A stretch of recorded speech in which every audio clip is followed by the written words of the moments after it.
യേശുവിൽ പ്രിയപ്പെട്ടവരെ, നമ്മുടെ ശരീരത്തിലെ എല്ലാ അവയവങ്ങളും വളരെ മനോഹരമായി ദൈവം ക്രമീകരിച്ചിരിക്കുന്നു. നടക്കുന്ന നിലയിൽ കല്ലിൽ തട്ടി വിരലൊന്ന് മുറിഞ്ഞാൽ ഇരു കൈകളും ഓടിയെത്തി ആ വിരലിനെ ശുശ്രൂഷിക്കുന്നു.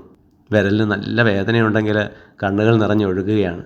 അത് കണ്ട് ഉടനെ തന്നെ കൈകളെത്തി ആ കണ്ണീർ തുടച്ചു മാറ്റുന്നു.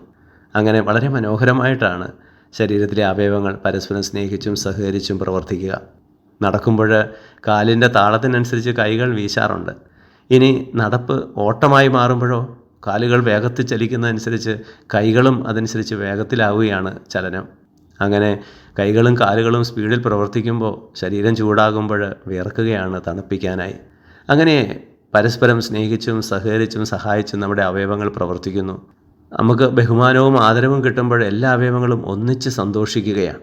യേശുവാകുന്ന ശരീരത്തിലെ അവയവങ്ങളായ നാമും ഇതുപോലെ ഒരേ മനസ്സോടെ സ്നേഹിച്ചും സഹകരിച്ചും പ്രവർത്തിക്കണമെന്നാണ് അവിടുന്ന് ആഗ്രഹിക്കുന്നത്.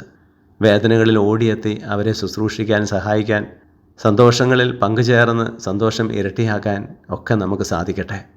അങ്ങനെ നമ്മുടെ കുടുംബജീവിതവും സമൂഹ ജീവിതവും ഒത്തിരി ആനന്ദപ്രദമായ ഒരു അനുഭവമായി നമുക്ക് തോന്നും. ഞങ്ങളുടെ രക്ഷകനും നാഥനുമായ ഈശോയെ, ഞങ്ങളെല്ലാവരെയും അനുഗ്രഹിക്കുമാറാകണമേ, ഇപ്പോഴും എപ്പോഴും എന്നേക്കും. ആമേൻ.